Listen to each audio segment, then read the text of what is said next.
Juste au moment où tout le monde pensait que le chapitre de Lewis Hamilton chez Ferrari serait plus dramatique que performant, le Grand Prix de Bahreïn a renversé la situation. Il est passé d'une frustration confuse le samedi à quelque chose qui ressemblait fortement à une renaissance le dimanche. Soudainement, les gros titres ne parlaient en plus des difficultés d'Hamilton. Ils parlaient de sa progression, de son adaptation et, osons le dire, de sa confiance dans le processus. Après la course, Hamilton lui-même a déclaré que la différence entre les qualifications et la course était comme le jour et la nuit.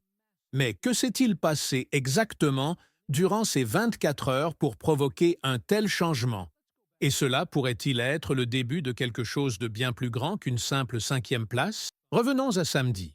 Les qualifications à Bahreïn ont été difficiles pour Lewis. Il a terminé 9e sur la grille, à presque 6 dixièmes de son coéquipier Charles Leclerc. Un tel écart est énorme en Formule 1. C'est la différence entre « peut-être qu'on peut régler ça » et « on a un vrai problème ». Et Hamilton n'a pas tenté d'édulcorer les choses. Fidèle à son style franc, il a admis qu'il ne faisait tout simplement pas du bon travail. Honnêtement, cela ressemblait à une redite de ce que l'on avait vu lors de sa dernière saison chez Mercedes. Frustration, confusion et ce sentiment familier. Pourquoi cela ne fonctionne-t-il pas? Avançons jusqu'au jour de course, et quelque chose avait clairement changé. Hamilton a remonté le peloton et a terminé 5e lorsque le drapeau à damier est tombé. Mais ce n'était pas seulement sa position qui a attiré l'attention, c'était la manière dont il semblait à l'aise en le faisant.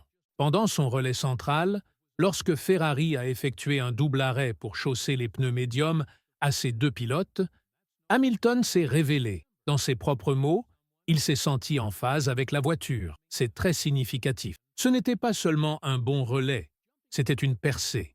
Hamilton a déclaré que son style de pilotage semblait enfin s'accorder avec la Ferrari. Et ce n'est pas rien. Rappelons que nous parlons d'un pilote qui a passé près de 20 ans à développer ses habitudes chez McLaren et Mercedes. Passer chez Ferrari n'est pas juste changer d'équipe. C'est désapprendre tout ce qu'on croyait savoir et recommencer à zéro. Il a même révélé qu'il utilisait le frein moteur pour la première fois de toute sa carrière. C'est comme réapprendre à conduire à 300 km/h pendant que 19 autres pilotes essaient de vous dépasser. La manière dont il a décrit cette expérience montre que ce n'était pas juste une bonne course. C'était le week-end le plus instructif qu'il ait vécu jusqu'ici. Plus que tout, Bahreïn lui a appris ce que ça fait quand la voiture et le pilote sont vraiment en harmonie. Et une fois qu'on connaît cette sensation, on la recherche, on s'appuie dessus. C'est cela qui rend ses commentaires si enthousiasmants. Pas seulement le fait qu'il ait trouvé du rythme, mais qu'il sache pourquoi cela a fonctionné. C'est la recette de la progression. Pas seulement un coup de chance. Donc oui, des doutes du samedi à la résurgence du dimanche, Bahreïn a vraiment été une transformation radicale. Et si ce n'était qu'un seul week-end de découverte, que se passera-t-il lorsque Hamilton commencera à tout mettre en place de manière cohérente? Qu'est-ce qui s'est passé exactement durant ce relais central qui a transformé Lewis Hamilton de quelqu'un qui tâtonne à un pilote totalement synchronisé? La réponse se trouve dans quelque chose qu'Hamilton a dit presque en passant, mais qui est énorme. Il s'est senti en harmonie avec la voiture. Ce mot « harmonie » en dit long. Ce n'était pas seulement que la Ferrari fonctionnait mieux, c'était qu'il la pilotait enfin comme elle devait l'être. Jusqu'à Bahreïn, Hamilton avait essayé de forcer la voiture à répondre à ses instincts et habitudes développées sur 15 ans. Mais la Ferrari ne joue pas selon les mêmes règles. Elle exige un autre rythme, une autre sensation, un autre style. Et pendant ce relais central, pour la première fois, il ne luttait plus contre elle. Il allait avec elle. Ce n'était pas qu'un changement d'état d'esprit, c'était technique. Hamilton a parlé de l'utilisation du frein moteur, sur lequel il ne s'était jamais appuyé auparavant. Ce n'est pas un ajustement mineur, c'est une toute nouvelle façon de contrôler la voiture. Il a aussi évoqué son adaptation au frein Brembo, après une carrière passée avec ceux de Carbon Industries. Pour le commun des mortels, cela pourrait ressembler à changer de marque de chaussures. Mais pour un pilote de Formule 1, c'est plus comme remplacer son système nerveux tout entier, tout en essayant de rester au sommet de son niveau. Et pourtant, Hamilton y arrive, lentement, mais sûrement. Il y a aussi l'aspect mental. Hamilton a reconnu qu'il était resté figé dans ses habitudes après tant d'années avec la même équipe, les mêmes ingénieurs, les mêmes routines. Une telle continuité crée du confort, mais aussi de la rigidité. Passer chez Ferrari l'a forcé à redevenir un débutant.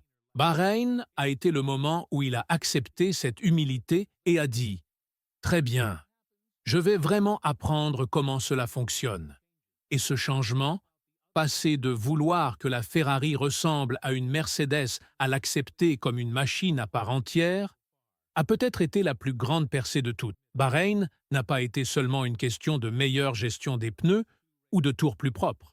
C'était Hamilton parlant enfin le même langage que la voiture. Et une fois que cela arrive, même pour quelques tours, tout change. Parlons maintenant de l'autre côté du garage Ferrari. Charles Leclerc a été largement devant Hamilton tout au long de la saison jusqu'ici. Et Lewis a été le premier à le reconnaître. Il a dit qu'il était très loin de Leclerc lors des 2 dernières courses, tant en termes de réglage que de rythme global. Mais à Bahreïn, on a vu les premiers signes d'un rapprochement, pas seulement dans les temps autour, mais dans la compréhension. Hamilton a mentionné qu'il avait essayé beaucoup de choses au niveau des réglages, lançant des idées au hasard pour voir ce qui collait. Mais avec le temps, il s'est rapproché petit à petit de la base de réglage de Leclerc. Et cela compte, car dans sa 6e saison avec Ferrari, Leclerc connaît les moindres subtilités de la voiture, ses points forts et ses pièges. Si Hamilton commence maintenant à se sentir à l'aise avec des réglages que Leclerc maîtrise déjà, c'est le signe qu'il commence à s'imprégner de l'ADN de Ferrari. La stratégie de double arrêt pendant la course a également révélé autre chose. Les 2 pilotes étaient incroyablement rapides avec ses pneus médiums. Ce relais n'a pas été seulement bon pour Hamilton, il a été bon pour Ferrari dans son ensemble. Il a montré que la voiture a un vrai rythme lorsqu'elle est dans sa fenêtre de performance. Et surtout, il a montré qu'Hamilton sait maintenant à quoi ressemble cette fenêtre. Il ne copie plus les devoirs de Leclerc. Il commence à comprendre la matière par lui-même. Et on sait tous comment cela fonctionne. Quand Lewis commence à se sentir en confiance dans une voiture, quand les réglages deviennent une extension de ses mains, il devient un autre pilote. On l'a vu encore et encore. Il n'a pas besoin d'une voiture dominante. Il a besoin d'une voiture en laquelle il a confiance. Et Bahreïn a peut-être été le week-end où cette confiance a enfin commencé à se former. Donc oui, Leclerc a encore l'avantage. Mais Hamilton n'est plus perdu. Il apprend, il s'adapte, il se rapproche. Et quand cela commence, ce n'est qu'une question de temps avant que les choses deviennent intéressantes dans ce garage rouge. Mais pourquoi tout cela est-il important? Pourquoi en faire tout un plat pour une 5e place? Parce qu'il ne s'agit pas seulement de Bahreïn. Il s'agit de ce que Bahreïn représente. Ce n'était pas Hamilton qui obtenait un bon résultat par hasard, grâce à une stratégie ou à un peu de chaos. C'était lui qui libérait réellement des performances par la compréhension, l'adaptation et l'expérience. Et c'est une combinaison dangereuse lorsqu'elle est associée au talent brut de Lewis Hamilton. La saison est encore jeune, et même si McLaren semble déjà se préparer à décrocher un 2e titre consécutif, la bataille pour le podium et le milieu de grille reste totalement ouverte, et Hamilton, après Bahreïn, peut y prétendre. À l'heure actuelle, il est 7e au classement, à seulement 5 points d'Andrea Kimi Antonelli. Il est à un bon week-end de renverser la tendance. Et n'oublions pas, on parle de Lewis Hamilton. Une fois qu'il trouve le rythme, il ne se contente pas de rattraper. Il prend les commandes. Si Bahreïn marque le moment où il commence enfin à se sentir chez lui dans la Ferrari, alors ce n'est pas la fin d'une légende. C'est peut-être le début d'un arc de rédemption en rouge. Même quelques podiums à partir de maintenant seraient énormes. Pas seulement pour Hamilton, mais pour Ferrari aussi. Ils ont une voiture capable de se battre à l'avant. Mais ils ont besoin que les 2 pilotes livrent des résultats s'ils veulent affronter McLaren ou profiter de la moindre erreur de Mercedes. Si Lewis commence à menacer régulièrement le top 5, tout change. Ce n'est plus juste une gestion des dégâts pendant que McLaren empile les victoires. C'est Hamilton en embuscade, prêt à frapper. Donc oui, c'est important. Parce que si Bahreïn est le début de la vraie compréhension de cette voiture par Hamilton, alors il n'est pas trop tard. Loin de là. Et maintenant, avec le Grand Prix d'Arabie Saoudite qui approche, la question est de savoir si Bahreïn était un cas isolé ou le début d'une montée en puissance. Jeddah est un tout autre circuit, plus rapide, plus étroit, impitoyable pour la moindre hésitation. Mais si le nouveau confort d'Hamilton avec la Ferrari se poursuit, on pourrait le voir encore plus proche de Leclerc, ou peut-être même devant. Et plus il passe de temps au volant, plus il devient dangereux.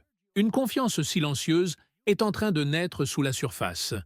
Et on sait tous ce qui se passe quand Hamilton sent l'élan venir. Il ne fait pas que performer, il enchaîne. Et n'oublions pas non plus les dynamiques changeantes du reste de la grille. Mercedes est officiellement entré dans l'ère Antonelli. Et même si cela est prometteur pour l'avenir, ils sont clairement en phase de reconstruction. Red Bull semble encore fort, mais avec Sergio Pérez parti et Yuki Tsunoda en deuxième pilote, ils ne sont plus intouchables. La porte est entr'ouverte.